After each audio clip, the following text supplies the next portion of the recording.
Nosso tema é do caos ao propósito. Que caos é esse? Que caos é esse? A palavra diz, lá em Gênesis, você conhece a palavra lá no começo, 1:26, que diz assim, ó: façamos o homem à nossa imagem e... Nós somos imagem e semelhança de quem, igreja? De Deus. Nós somos as únicas criaturas de todo o universo que Deus permitiu que fôssemos imagem e semelhança dele. Tem noção que é isso?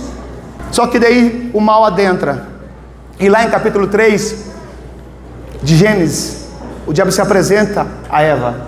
E a primeira coisa que ele fala para Eva: come do fruto. Não, não posso, vou morrer. E ela diz: certamente não morrerás. Porque quando você comer do fruto, você vai ser igual a Deus. Olha a semântica. Deus falou o seguinte: você é imagem e semelhança. O diabo diz: você é igual a Deus. Nós saímos numa esfera de parecer, de refletir, de pertencer, e vamos para uma esfera de querer ser como tal, como Ele. Por isso, ouça com atenção em nome de Jesus: o pecado não é apenas uma desobediência a Deus, é uma rebelião contra Deus. Rebelião é diferente de desobedecer. Rebelião é a contrafação. Rebelião é um dizer assim: ó Deus, da minha vida cuido eu. Por isso que o pecado faz separação. A palavra diz que nada pode nos separar. Só uma coisa, e é você que decide: o pecado. Desde então nós saímos então de uma vida plena, perfeita do Éden, de possibilidade, de eternidade, e adentramos um mundo caótico, onde eu sei que nessa manhã você luta para sobreviver. Porque a vida em abundância não tem a ver com casa própria e viagens e dinheiro. A vida em abundância tem a ver com estar na esperança daquilo que eu não posso ver. A promessa bíblica não tem a ver com aqui. Olha para mim aqui, olha para mim. O único compromisso que Deus tem com você é te dar santidade. Santidade. Não é dar 2 carros novos, passar no concurso, fazer menino, não é. É santidade. O céu inteiro se movimenta nesta manhã para salvar você. Você tem noção que é isso? O diabo, quando ele tenta você, ele quer mexer na sua identidade. O diabo não quer que você faça alguma coisa. O diabo quer que você se torne alguma coisa. Mas o diabo, ele fala o seguinte: ei, você é isso. Porque ele ataca a identidade. E quando ele apareceu para o próprio Cristo, ele fala para o Cristo o quê? Se tu és o Filho de Deus, transforma essas pedras no que, igreja? Ou seja, você não é o que você fala que você é. Algumas vezes a família nos ataca, não é assim? Você está numa peleja na família, alguém olha para você e fala assim: você pensa que eu não sei quem você é? Você está aí arrumadinho, mas eu sei quem você é. Sabe, queridos, quem nós somos? Eu vou falar para vocês alguma coisa que acontece com você, de acordo com a neurociência. Eu estou fazendo um pós-doutorado em Portugal sobre neurociência e o sentido da vida. Quando estiver pronto, eu venho aqui falar para vocês só sobre isso. É muito interessante. Mas ela nos fala alguma coisa. Olha que interessante. A primeira coisa que a neurociência diz sobre perda de identidade, ela diz que o trauma que nos traz de abandono. Nós nos sentimos abandonados desde a infância. E por isso que a necessidade de conexão é o tempo todo, A gente não consegue dar nome. E por isso você não consegue ficar sozinho, fica conectado, navegando. Abandono. O abandono, ele tira a essência de quem nós somos, que é uma dependência.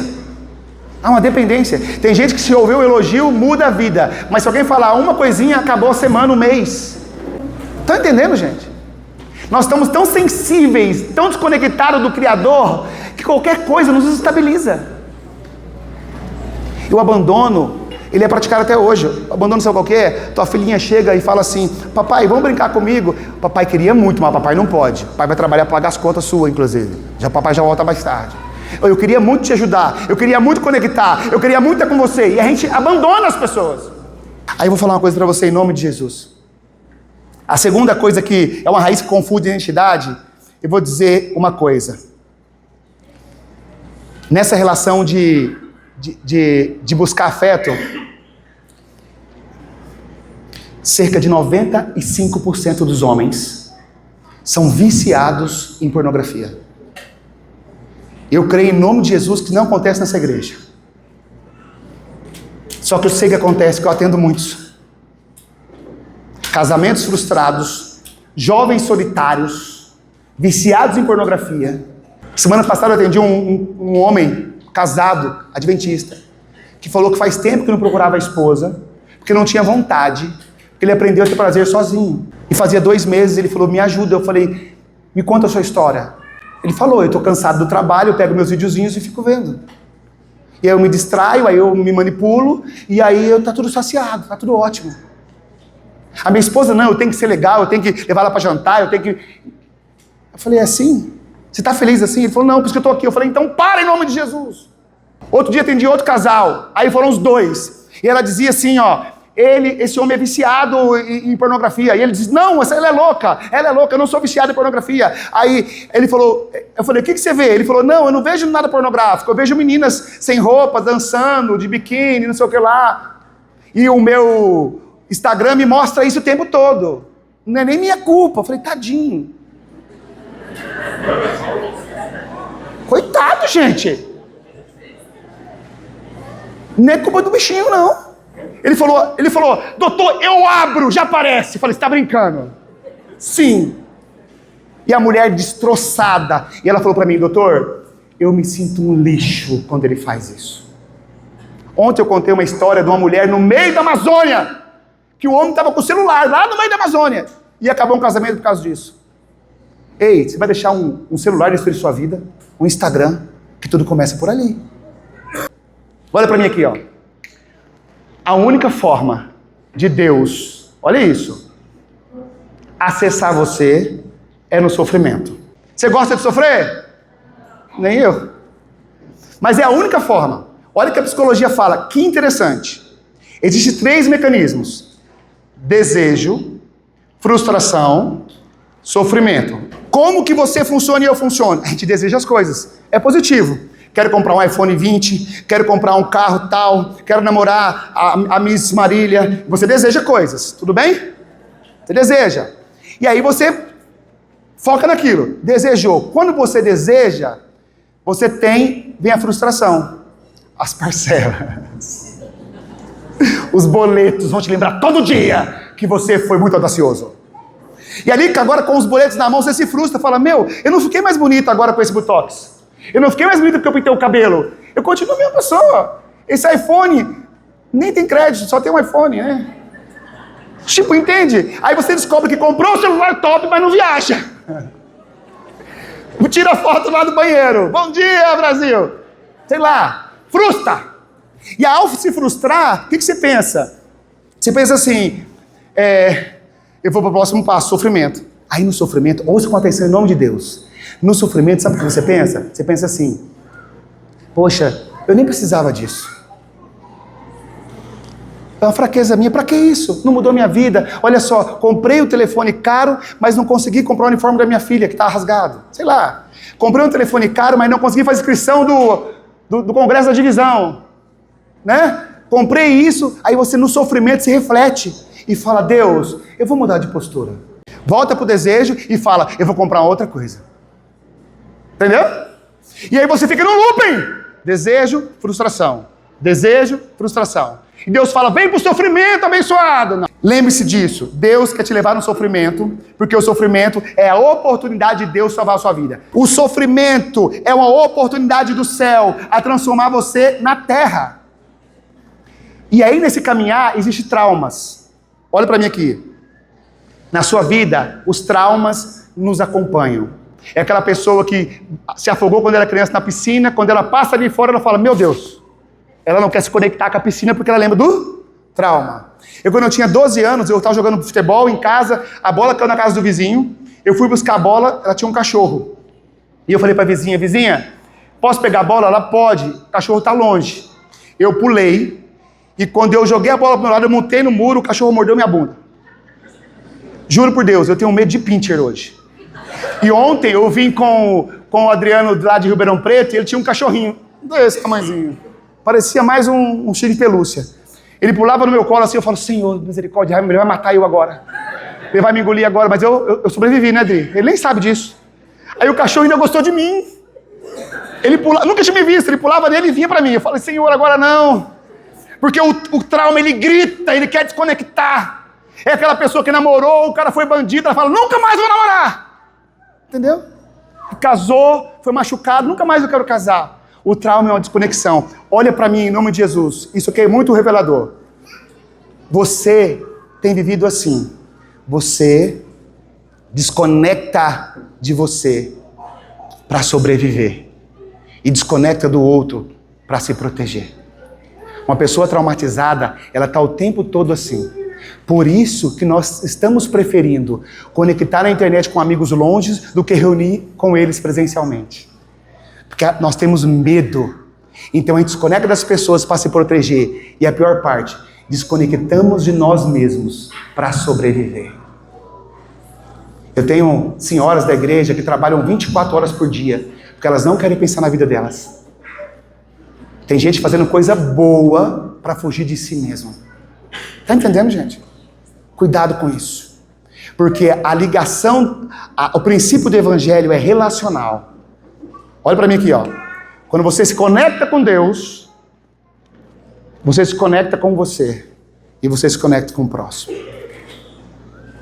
Enquanto eu me desconecto de mim, eu me desconecto do outro, de Deus já faz muito tempo.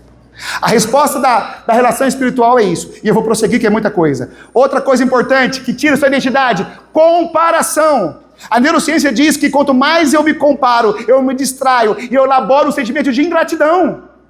Nós somos ingratos, está faltando tudo. Eu não tenho roupa para ir na igreja. É só isso de comida. A gente reclama. Olha minha barriga como está grande, então para de comer. Aí bota a culpa no outro. Estamos amargos, ingratos. Estou mentindo, igreja? Olha só. Gratidão. O pessoal foi em casa reunir os aventureiros lá. A gente acompanha os filhos, né? E aí, nos agradecimentos, minha esposa agradeceu. E ela agradeceu assim. Eu quero agradecer hoje, meu filho tem 5 anos. Porque hoje à tarde, nós conseguimos pentear o cabelo do meu filho. Aí as mães ficaram assim. Meu filho tem autismo. E ele tem pavor de pentear o cabelo, que é como se estivesse machucando o corpo dele. E aquela tarde, nós nos emocionamos, porque a gente conseguiu pentear o cabelo do nosso filho. Tem noção do que você tem na sua vida? Tanta coisa maravilhosa que você tem. O celular, redes sociais é a pior desgraça do mundo. Você passa o dia inteiro com o dedinho, ó, comparando. Essa é mais magra, essa é mais bonita, esse casamento é perfeito. Olha como a Laura canta melhor que eu. E vai. Não é assim, gente? Olha como a vizinha casou, fez menino, eu estou aqui ainda. Ela é feliz. A comparação destrói a nossa identidade. Então, amigo, como eu construo a minha identidade? Fala comigo. A sua identidade é construída conforme você usa o tempo. Ah, quem sou eu? Eu gosto muito de João Batista. João Batista, quem és tu, João Batista? Você é Elias? Você é o Cristo? Não sou. Primeiro passo para saber quem você é você saber quem você não é. João falou, não sou isso, não sou aquilo. João Batista não fez nenhum milagre, não escreveu nenhum texto bíblico, mas nascido de mulher foi o maior. A nossa identidade, queridos, não está pautada em grandes feitos, mas na intensidade dos detalhes. Não esqueçam disso. Quero trabalhar para Deus, vou construir uma arca de Noé. Para com isso! Vai na casa do vizinho, abraço abençoado, compra um bolo, reparte com ele. São pequenas coisas que vão construindo um relacionamento com o outro e com Deus. Olha só, olha para mim aqui.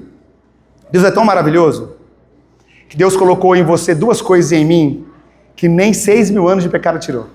A primeira coisa que Deus colocou em você, no seu genes, foi a eternidade. Amém? Você nasceu para ser eterno. Você quer ser eterno, o seu corpo quer ser eterno. Você sai dali amanhã, vai lá em casa, acidentou, cortou o dedinho, a faca. Em questão de segundos, começa a coagular o sangue, forma uma telinha, o seu corpo protege a evasão de sangue, e todo o corpo trabalha para aquele trauma físico, e agora o corpo quer viver. O seu psiquismo, ele é altruísta. A depressão é quando ele interrompe o altruísmo. Entende isso? O seu corpo inteiro trabalha dia a dia para viver eternamente. Isso é o que Deus colocou em você. Você pode ser budista, você pode ser kardecista, pode acreditar em 10 vidas, mas ninguém sabe lidar com a morte. A morte é uma intrusa. A morte é covarde. Você sabe disso? A segunda coisa que Deus colocou em você, que nem o pecado tirou, sabe qual foi? Existe um buraco no coração do homem do tamanho de Deus. Eu não sei qual é a sua caminhada, aonde você foi, aonde você está indo. Eu vou dizer uma coisa em nome de Jesus. Você não tem escolha. Porque tem um buraco no seu coração que só Deus vai preencher. Nenhum afeto, nenhum casamento, nenhum filho, nenhum cargo, nenhuma premiação humana vai preencher o tamanho que Deus quer preencher dentro de você. Queridos, eu quero trazer um exemplo de tudo que eu falei aqui para vocês sobre o livro de Daniel. O livro de Daniel é um livro que 6 capítulos é histórico e 6 capítulos é profético. Mas quando você olha no capítulo 3 de Daniel, você olha uma estátua que foi construída. Essa estátua fala sobre um rei que está dizendo contra a profecia que esse rei ia ser eterno. Nabucodonosor faz essa estátua para dizer o tamanho dele, a grandeza dele e o poder dele sobre o universo. E Deus falou antes, não vai ficar nada. Mas ele foi ousado e ele constrói essa estátua. O hebraico aramaico trabalha com uma coisa importante. Tudo que se repete muito na Bíblia é proposital. Está dizendo para nós que esse capítulo, o importante não é o decreto, o importante não é a fornalha, o importante não é a estátua. O importante desse capítulo tem a ver com 3 pessoas. Sadraque e Abednego. E a pergunta é, como eles viveram? Sabe o que é interessante? Lá em Apocalipse, o Joãozinho, o filho do discípulo amado, Joãozinho escreveu um verso assim: sai dela, sai da onde? Opa, Babilônia. João viveu na época de Babilônia? Por que o João não falou, sai dela do Egito? Sai de Roma. Tem alguma coisa para nos ensinar. Joãozinho falou, sai da Babilônia, sai dela, povo meu. Como que era a Babilônia no tempo de Daniel? Potência, próspera, tinha tudo, poder, mas vai me acompanhando aí, poder. Só que a Babilônia não era igual a Síria. A Síria ia passando igual um gafanhoto, irmão, destruindo todo mundo. Babilônia não. Babilônia chegava e dizia o seguinte, ei, nós vamos dominar isso aqui. Vocês vão se render? Aí o povo falava, vamos se render, então não vai ter sangue não. E a Babilônia não escolhia os guerreiros, os mais fortes. A Babilônia dizia o seguinte, quem são as melhores cabeças daqui? Quem são aqueles que são os mais inteligentes? Os doutos de conhecimento? Esses a gente quer. E a palavra conta que eles foram ser escravos aonde? Na Babilônia. Eu estive na Babilônia fazendo missão ali no Iraque, em 2015, no auge da guerra. Vi os destroços lá, né, que Saddam queria reconstruir, e Deus falou que jamais reconstruía, ó. Estados Unidos cortou. O fato é que entre Jerusalém e Babilônia dá 1000 quilômetros. 40 dias de viagem. Presta atenção. Está ali Daniel e seus amigos conversando. Cansaço, sol, eram escravos. Caminhando, deserto, e um falava com o outro, onde já ficar lá será? Qual que vai ser a minha cela? Será que nós vamos ficar perto? Vai ser uma caverna? Será que nós vamos apanhar ainda quando chegar lá? Essa era a conversa. Quando eles chegaram lá, eles foram para onde, igreja? Para onde? Presta atenção que eu vou te falar em nome de Jesus. A Babilônia não quer te matar, ela quer te confundir. E quando alguém te trata bem, você baixa a guarda.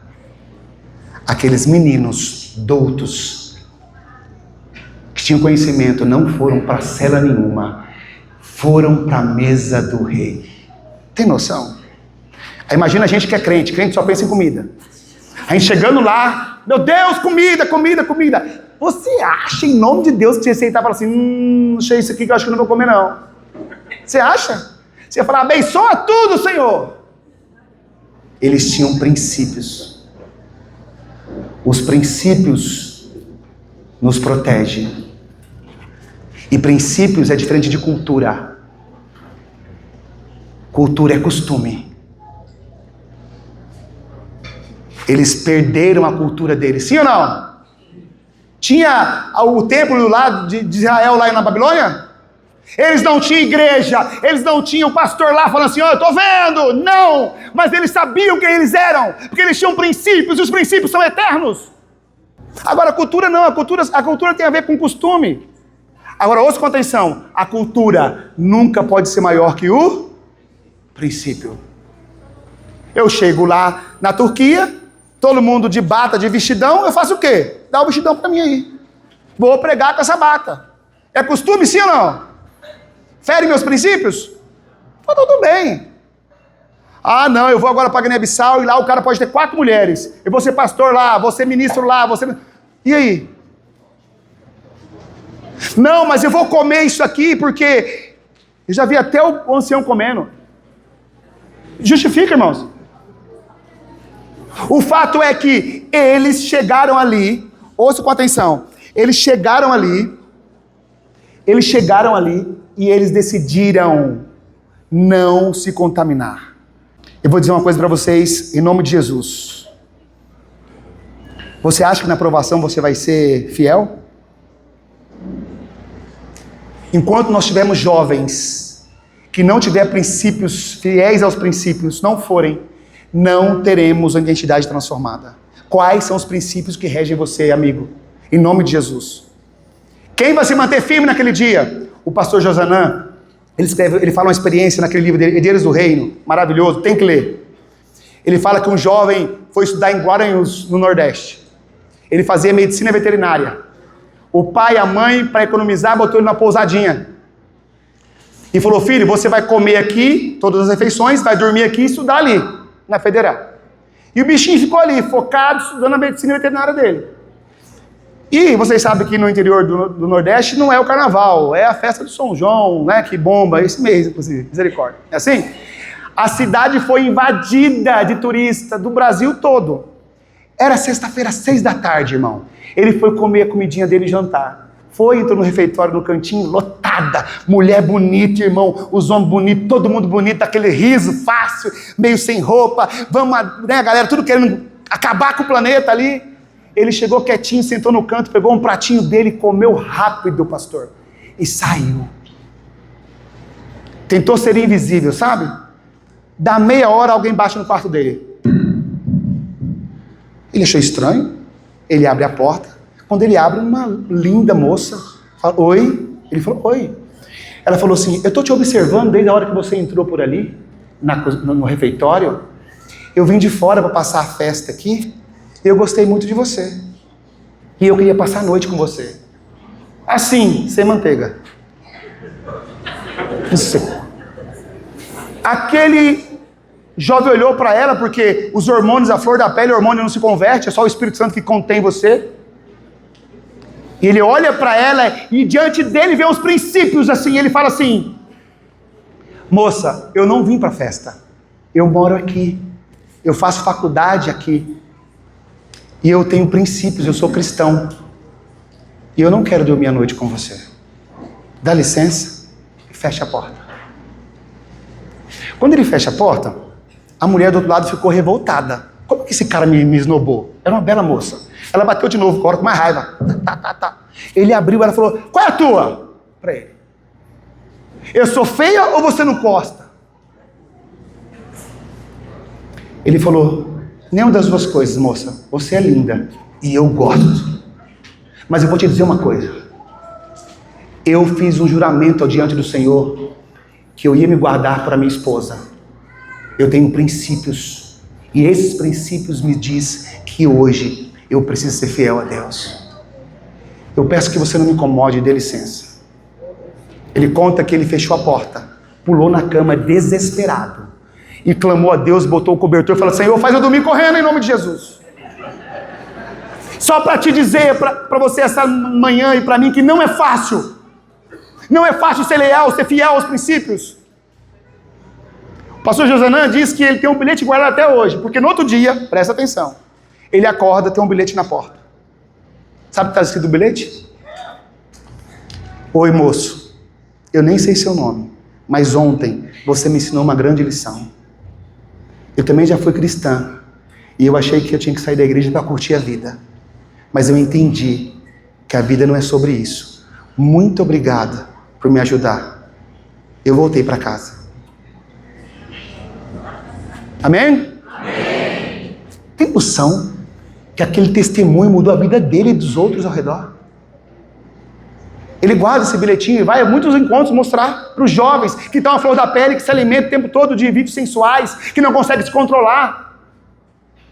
Tinha ver um casal para mim, de adventistas que namora, falou: irmão, a gente não consegue ficar sem intimidade sexual. Eu falei: então para! Eu não consigo, então casa, não posso, então pelo amor de Deus. Você está amaldiçoando essa relação. Está trazendo algo que não é dela. Nós precisamos parar de brincar de ser cristão, porque o diabo não brinca de ser capeta, irmãos. Ele quer matar, roubar e o quê?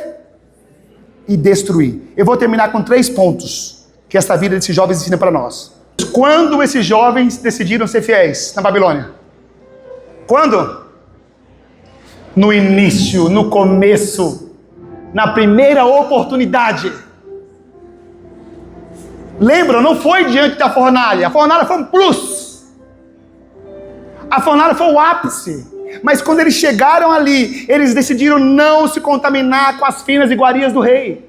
Foi lá no começo. A gente não quer isso para nós.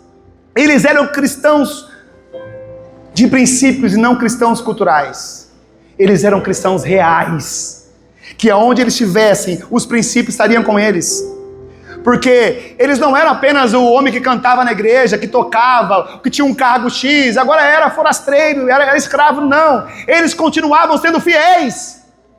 Porque os princípios regiam a sua história com Deus. Sabe, queridos, o primeiro problema que eles tiveram quando a fornalha foi acesa, irmã, foram os amigos judeus. Tocou lá a sirene, todo mundo ajoelhou. Sim ou não? 3 ficaram em pé. Imagina os amigos do lado. Ei, parem de se aparecer. Ajoelha. Ei, para de graça, que eles vão começar a perseguir agora a gente. Eles querem ser os diferentões? Isso não é cristianismo, não. Isso aí é para chamar atenção. É para se aparecer, para com isso. Aí um olhou para o outro e falou assim: ei lá, olha lá, o pastor ajoelhou, tá vendo? Para de bobeira. Ei, vou falar uma coisa para você. Deus prefere você vivo, ajoelhando aqui ou adorando Ele depois, do que você morto. Para com isso. Você precisa ajoelhar, porque Deus quer vida. E você vai morrer? Tá errado. Ei, ajoelha. Ajoelha porque você está demonstrando para mim que é possível, eu não quero ver. Ajoelha porque eu preciso ter uma justificativa que é difícil seguir. E quando você se ajoelha, quando você não se ajoelha, perdão, você está dizendo para mim que é possível ficar em pé diante do Senhor. A primeira problema que eles tiveram foi com os próprios amigos. Eu não critico ninguém, irmãos. Mas eu vejo pessoas zombando. Ah, você não come isso? Ah, você não bebe isso? A gente fica zombando ainda. Não, o irmão faz aquilo ali para chamar atenção, porque não precisa disso. Nós somos o primeiro a chacotear aquele que está tentando seguir. Pela graça, pela misericórdia. Esses dias me chamaram para ver um filme. E eu não vejo filme. Porque se eu ficar 3 horas vendo um filme, a não ser que é um filme que alguém indicou, que é um filme que tem um cunho espiritual, né? Eu fico pensando, vou ficar 3 horas vendo esse filme, essa série, sei lá, e eu estou desconectado 3 horas de Deus, porque são coisas que não me conectam a Deus. Eu vou dizer uma coisa para você em nome de Jesus. Se você acordar e não escolher nada errado, você já acorda desconectado de Deus. Aí você fica buscando coisas para ficar longe de Deus e vai perder o dia. Quando aqueles meninos decidiram no começo, no princípio, ei, olha para mim, são pequenas coisas. Às vezes eu estou no Instagram da vida, eu olho uma foto que alguém pediu para me adicionar, eu olho aquilo e falo, queima, Senhor, isso vai me dar um problema. O que eu faço? Eu já não aceito, eu já bloqueio, eu já tiro logo. Ah, não, eu vou ver o que é comigo. Acho que vai dar estudo. Eu estou mentindo, igreja? Nós precisamos ser íntegros conosco mesmo e dizer, Senhor, eu sei o que eu quero, eu vou parar de brincar. Apóstolo Paulo fala, eu esmurro meu corpo. Eu não vou dar golpe, vamos parar de brincar. É sua eternidade que está em jogo. O segundo ponto, queridos, eu vou te dizer uma coisa. Se tiver um decreto hoje para que você não leia mais a Bíblia, você vai deixar de ler? Eu não sei responder, irmão, essa pergunta. É só saber se você lê hoje, sem decreto. Se você lê hoje sem decreto, no decreto você vai ler e continuar lendo. Amanhã vai vir um decreto, você sabe disso, sobre guardar o sábado. Será que eu vou segurar a onda? Você guarda hoje? Ou tudo é bobeira? Ou nós vamos negociar? Não, mas nada a ver, isso aqui é bobeirinha. É fanatismo demais. Amado jovem, existia uma diferença entre a religião de Nabucodonosor e a dos amigos de Daniel. A de Nabucodonosor era senta, levanta. A dos amigos de Daniel era uma entrega. Daniel e seus amigos entendiam que igreja, olha para mim aqui, é apenas sobremesa. Não acha que você vem para a igreja aqui para se alimentar para a semana toda, não, que isso aqui não é uma bomba espiritual. Pum! Semana toda. Aqui é sobremesa. Você degusta a sobremesa porque você se alimenta diariamente da palavra do Senhor em casa. Eu falei para vocês, como eu construo uma identidade? Eu construo uma identidade no meu tempo. Eu passo o dia inteiro ouvindo louvor na minha vida. É uma coisa que me conecta. Tem um lema, não sei mais, que eu já estou velho, é ter sempre uns cânticos no coração, não é isso? Eu gosto demais disso. Eu sou desafinado, então eu canto sozinho, tá? Eu canto sozinho, eu louvo, porque eu tenho uma saudade de Deus, irmãos, uma saudade de Jesus, de vê-lo, eu sei que vai passar tanta coisa da minha vida e nós vamos ser restaurados. Meu pedido essa manhã é que você fala, Senhor, eu quero ter saudade de você, eu quero estar contigo. E o terceiro e último ponto, foram jogados na fornalha, sim ou não? Quantos foram jogados? 3. E quando os 3 foram jogados, a palavra diz que tinham quantos? 4 passeando. Ei, olha para mim aqui. Nabucodonosor teve o privilégio, a honra de Jesus Cristo descer na terra como um milagre para tocar o coração dele. Eu vou te dizer uma coisa em nome de Jesus. Quantos milagres você precisa ver para mudar? Quantos milagres? Se Nabucodonosor dissesse assim, saiam para o quarto, Jesus Cristo, Jesus saía. Ele falou para os outros, porque Jesus veio mostrar um grande milagre para Nabucodonosor. Quantos milagres você precisa ver? E vou dizer uma coisa para você em nome de Jesus, irmãos. Se você esqueceu dos milagres que Deus fez na sua vida, olha para mim aqui.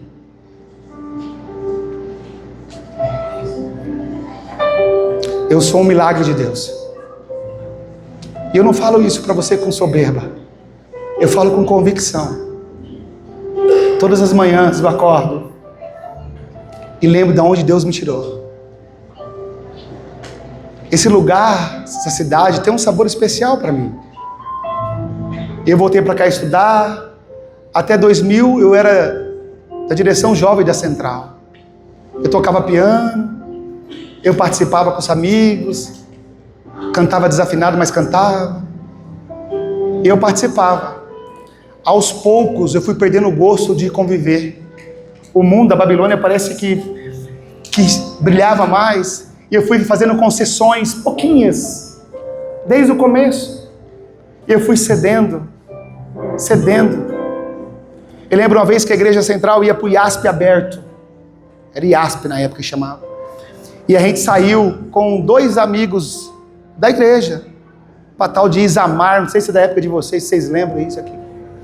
Aí nós fomos, enchemos a cara de pinga, com não sei o que, com mel. No outro dia, a igreja não me achou, porque para ir levá-los juntos, foram na minha casa, eu acordei com uma ressaca, com uma humilhação, com uma vergonha, e Deus foi me falando, para com isso, meu filho, para com isso.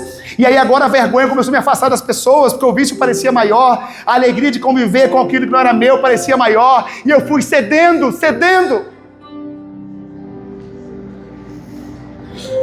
E Deus foi avisando para mim, como avisa para você. Uma vez, eu fui numa festa em Bauru. Na época não era pista dupla. Tinha um baixadão assim, que na direita tem um posto, de lá para cá. Era precipício aqui e precipício aqui. A gente tudo alterado por coisas ilícitas, dirigindo. Eu fui apagando no volante. Sabe quando você vai apagando? O carro rodou. E eu fiquei meio metro para cair lá embaixo. Quando eu vi aquela cena, eu saí do carro, eu ajoelhei no chão e eu chorei. E eu falei, meu Deus, me tire dessa imundícia. Eu te clamo em nome de Deus essa manhã, querido jovem. Peça para Deus para sair dessa lama. Quantos milagres você precisa ver? Fugir de Marília, porque o pecado faz a gente fugir. Fui morar no Rio de Janeiro, e no Rio de Janeiro o negócio piorou. Vivia igual lixo na rua, bêbado, alterado, prostituição, todas as coisas horríveis. E parecia que não tinha nada pior para me tornar, para eu dizer. Mas quando eu queria voltar, o diabo dizia assim, você é isso! Você pode ir em qualquer lugar, você carrega essa tendência, essa maldição, não tem saída para você. E quando eu ouvia isso, eu fazia mais, eu buscava mais. Mas um dia, eu falei para Deus, eu não aguento mais. Eu não aguento mais. Aí eu vim para cá em 2010, nem sei o que eu vim fazer aqui. Eu lembro que no dia seguinte o Adriano ia casar. Aí ele falou para mim na igreja, vai lá no meu casamento. Falei, cara. Aí foi eu, Nelson. Cheguei lá, olhei para ele casando, a esposa, assim, todo mundo feliz. E eu me sentindo indigno até de sentar na mesa, sabe? Eu falei, meu Deus, o que aconteceu comigo? Aonde eu me perdi? Aí a tia Kimi me deu um CD. Uma segunda mãe para mim. Eu passei a maior parte da minha vida, todos os sábados, na casa dela, na chácara. Ela falou, filho, não importa o que você está fazendo, Deus ama você. Pega esse CD, leva com você e deixa Deus falar contigo. Levei aquele CD, fiquei com uma raiva daquele CD, porque eu entrava no carro e quando eu ligava a chave, o CD tocava, falava, o pregador. Aí eu desligava, passava, ligava o carro, depois continuava a pregação. E aquilo ficou tanto no meu carro, tocando tanto que eu não conseguia tirar, que um dia eu falei, meu Deus, eu preciso de um milagre. Fui para casa, minha casa parecia uma Babilônia, cheia de gente, bebida, droga. Eu era solteiro, 31 anos de idade. A tia falou, filho, tem um tal de um canal Novo Tempo. Falei, o que é isso? Tem lá. Porque na minha época de igreja antes, era só Luiz Cláudio, Sonete e Alexandre Samadelo, né? E o Arauto. O Arauto está aqui desde a época de Daniel. Entendeu? Só, não tinha, né? Não tinha muita gente. E eu falei, vou ver. Cheguei em casa numa segunda-feira, derrotado, que eu ficava de ressaca, na final de semana inteira bebendo, porque eu não queria ouvir a voz do Espírito Santo, então eu me entretia, eu ficava buscando coisas para preencher. Cheguei em casa, cheguei no meu quarto, tranquei a porta do meu quarto, liguei a televisão, era só na Sky na época que tinha, liguei o tal do Novo Tempo, liguei aquele programação, tinha um homem, e esse homem é moreno, ele falava enfático assim, nunca tinha visto na minha vida. E era tipo um estádio que tinha um tanque batismal aqui, que era uma caixa com uma caixa, outra caixa ali. E eu olhei para aquilo e ele falava assim, hoje é seu dia, Deus vai mudar a sua vida. E começou a falar. E teve uma hora, no final ele falou assim, ei, você que está aí, chega mais perto. Meu irmão bateu na porta, eu mudei para Globo desesperado, para ninguém ver. Meu irmão também na Babilônia entrou, eu falei, senta, vamos ver de novo aqui, eu mudei para lá. Meu irmão testemunha disso. Saiu até na Anjos de Esperança, lá no Novo Tempo depois. E aí ele olhou para mim assim, ele olhou para mim, irmão, e falou uma coisa que eu não ouvi há muito tempo. O Adriano me apresentou aqui dizendo assim, para mim ele é o Edinho. Ninguém me conhece como Edinho aí fora, só quem me viu nascer. Aí de repente aquele pastor olha para mim e fala assim, ei, Edinho, você é do norte, filho. Acabou para você. É hoje. Deus vai mudar a sua vida. Meu irmão me cutucou e falou, ei, para você. Eu falei, cala a boca. Irmãos, Deus é maravilhoso. Ele começou a falar a minha vida ali. Ele falou, filho, você já se bateu tanto, já se machucou tanto. Ele falou assim, hoje Deus vai mudar a sua vida. E fez uma oração, e eu desliguei aquilo, e eu falei, esse cara é louco. E eu comecei a ficar nervoso demais, sabe? Meu irmão saiu, e eu fiquei assim, angustiado, chorando, e falei, Deus, então me ajuda. Eu não sei começar, eu tentei começar, já fui dar aula no NASP, já fui professor do NASP, já fiz tanta coisa para tentar me salvar e não deu certo. Eu posso mudar de lugar, de coisa, mas é agora, é aqui, então me ajuda. Amigos, deu meia hora, o telefone começou a tocar. Era a Babilônia inteira, meus amigos inteiros, minha casa aberta, sem família. Modesto, nós estamos indo aí. Falei, não vem não, que eu estou com dor no estômago. Eu não ia falar, estou me convertendo. Falei, estou com dor no estômago. Aí ele falou assim, que era o pior de ter eles, irmãos. Eu era aquele que arrebanhava, sabe assim? Aí, e eu sempre tinha as coisas em casa. Eu que servia todos eles. E dessa vez eles chegaram com muita coisa. Bebida, droga. E aí eles chegaram. E eu vi aquilo e falei, Senhor, o Senhor falou que ia me ajudar. Era demais para mim, entende? Sentamos na sala, o espaço era grande, trouxeram as coisas. Aí ele falou assim, vamos abrir uma cerveja aqui para começar, esquenta. Aí ele abriu a cerveja, pegou um copo, colocou para mim, e eu botei a cerveja na boca. Desculpa, irmãos. Quando eu botei na boca a cerveja, o Espírito Santo travou isso aqui, irmão. Não conseguia descer. Eu corri pro banheiro. E joguei aquilo na privada. E falei para Deus, Senhor, nunca mais o diabo vai tocar na minha vida. Eu saí dali, mandei todo mundo embora.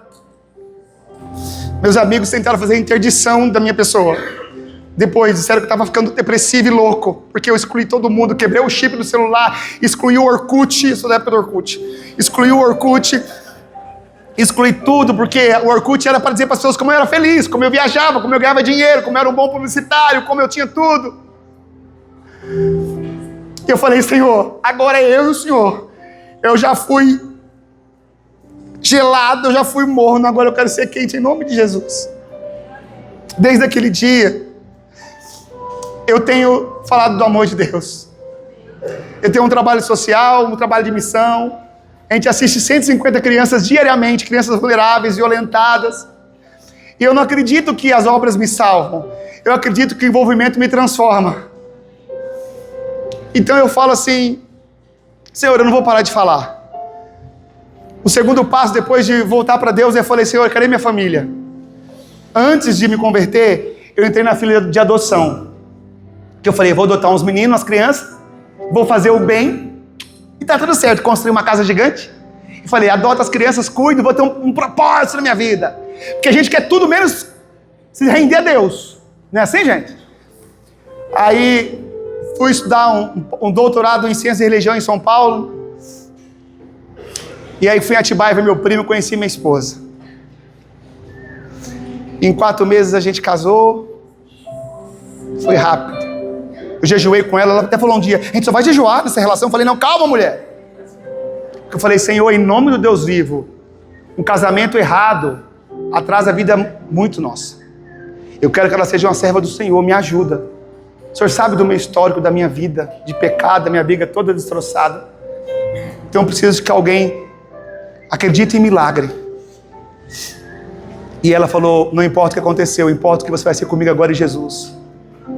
Você vai ser a resposta todos os dias na minha casa, que Deus é real e faz milagre. Deus me deu 2 filhos lindos. Eu sou apaixonado pela minha família. Todo dia eu olho para eles e falo, Senhor, obrigado pela chance que o Senhor me deu. Nesse tempo todo, eu desenvolvi uma doença autoimune no intestino. Então eu sofro muito, eu ando com uma caixa de remédio para poder ficar em pé. É muito ruim, não tem cura, é antibiótico. Cada 40 dias eu tomo um ciclo de antibiótico muito forte. É muito difícil ficar fazendo missões e andando. Mas eu falo para Deus assim, Senhor, eu já fiz tanta coisa ruim na minha vida, eu quero fazer hora extra contigo agora. E eu vim aqui, eu deixei minha família lá em casa, que meus filhos não trabalham para minha esposa sozinha. E eu falei, amor, eu vou lá, sem vocês, que eu não deixo para trás. Porque eu quero compartilhar com a igreja, com os jovens, com os adultos, que Deus faz milagres. E que eu gosto muito do apóstolo Paulo quando diz assim, eu sei em quem eu creio, estou bem certo que é poderoso, para nos guardar até aquele dia. Eu vou te fazer uma pergunta agora em nome de Jesus. O que você está esperando para se reconectar com Cristo? Ah, é difícil demais. É difícil, mas é possível. Ah, eu não consigo. Esses dias eu ouvi uma fala do pastor Bulhon, o vovô Bulhon. Até hoje é gostoso ouvi-lo, né, gente? Aí ele revelou uma coisa assim que eu nunca tinha pensado nisso. Ouça com atenção. Ele falou o seguinte, que qual foi a pregação mais difícil que ele fez na vida? Ele falou, a pregação mais difícil foi sempre convencer as pessoas que elas são amadas por Deus. Você é amado por Deus. Tá vendo você todo estragadinho assim? Deus te ama. Deus quer salvar você. Mas para todo milagre divino tem que ter uma disposição humana. Para toda decisão no seu coração precisa tomar um passo e dizer assim, Senhor, eu quero vivenciar esse milagre, eu quero ser transformado. Eu não vou sair daqui essa manhã sem que você veja os milagres que Ele fez na sua vida e fala, Senhor, eu preciso mudar algumas coisas. Hoje não é um sábado qualquer, não é porque eu estou aqui, hoje é um sábado de decisão, porque você está aqui, porque o Espírito Santo está aqui, porque Deus quer salvar você. Eu ando por aí nesse mundo pregando a palavra, fazendo missão, e cada pessoa que eu vejo machucada, crianças violentadas, pessoas passando fome, mulheres abandonadas, eu falo, Senhor, volta logo, Pai, porque em breve tudo vai ser novo.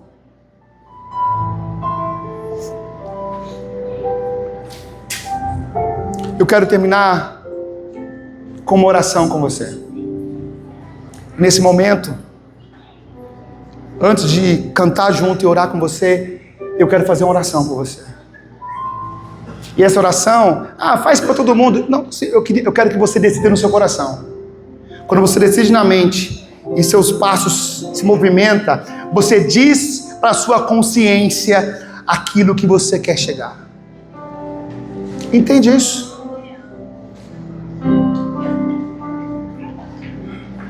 Quem vai ser a primeira pessoa corajosa a vir aqui na frente? Aqui, ó. Eu quero que você se disponha mesmo. Eu quero fazer uma oração especial por você. Eu não quero que você só levante por levantar. Eu quero que você venha dizer assim, Senhor, eu preciso muito de um renovo na minha vida. Eu preciso muito ser esse milagre hoje de cura, porque Jesus está voltando. E hoje, diante do céu e da terra, eu vou fazer um compromisso. Eu vou parar de ficar vendo porcaria na internet. Eu vou buscar a palavra. Eu vou ser um missionário porque eu vou estar irradiando a palavra de Deus. Eu tenho certeza que o céu sonhou esse momento. Cada pessoa que se levanta e vem aqui diz para o céu que a cruz valeu a pena e que o sangue de Cristo ainda salva. Eu louvo a Deus porque o céu não é para os perfeitos que querem estar lá. O céu é para aqueles que de lá não desistiram. Amém?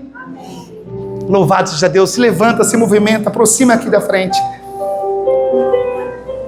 Nós vamos cantar. Cadê o pessoal que vai cantar? Pode subir aqui comigo. Uma canção que chama Me Cura, Senhor. Essa canção é um coração humano, fragmentado, machucado, ferido, clamando ao céu, dizendo assim: Senhor, olha para mim aqui e me cura, Pai. Essa canção fala sobre um desespero de alguém que se sente abandonado e fala assim: meu Deus, eu já fui longe demais, o pecado deixou marcas, mas Jesus restaura qualquer ferida. Qualquer ferida. Eu vou dizer uma coisa para você, você pode falar assim: Edinho, você bagunçou, agora vem aqui envelopadinho e fala que para voltar para Jesus. Aí é fácil. Vou dizer uma coisa para você.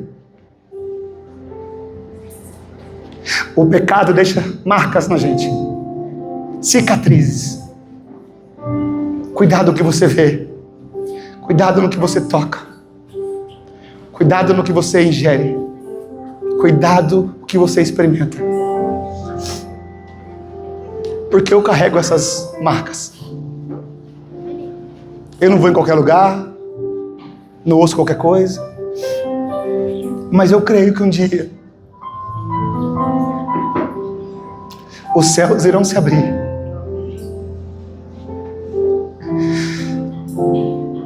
E Jesus vai falar assim: eu sou o Alfa, o Ômega, o princípio, eis que faço nova. Quantas coisas, igreja? Todas. Aquela luta que você sente vai acabar. E meu choro é de esperança, é de certeza. Porque eu falei para Deus: Senhor, até meus olhos fecharem nessa terra, eu vou continuar falando que o Senhor é real e faz milagres. Nós vamos cantar agora. Me cura, Senhor. Cante a Deus, fala com Deus, fala: Senhor, é hoje. E seja pragmático: eu vou parar de fazer isso, eu vou parar de fazer aquilo, eu vou fazer isso.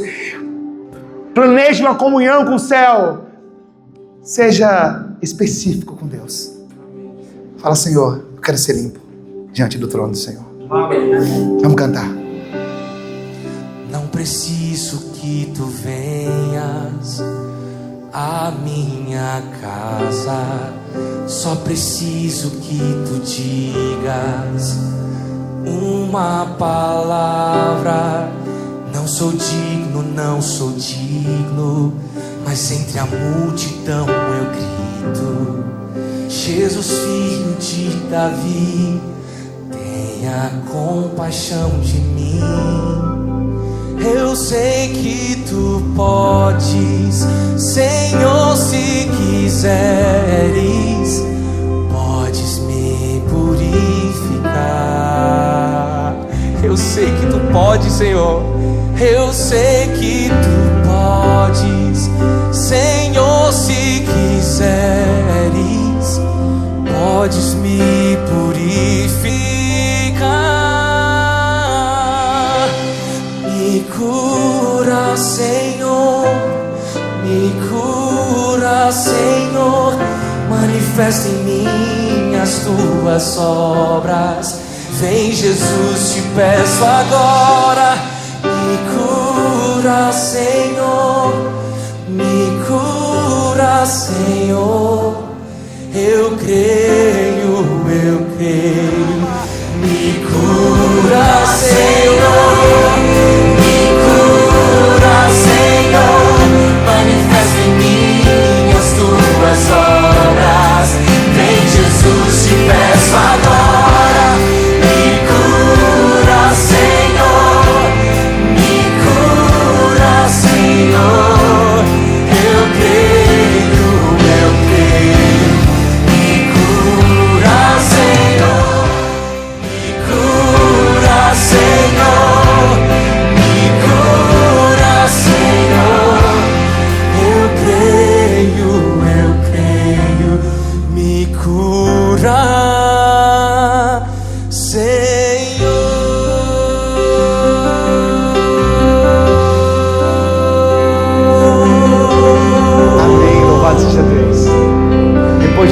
encontrei o pastor Luiz Gonçalves.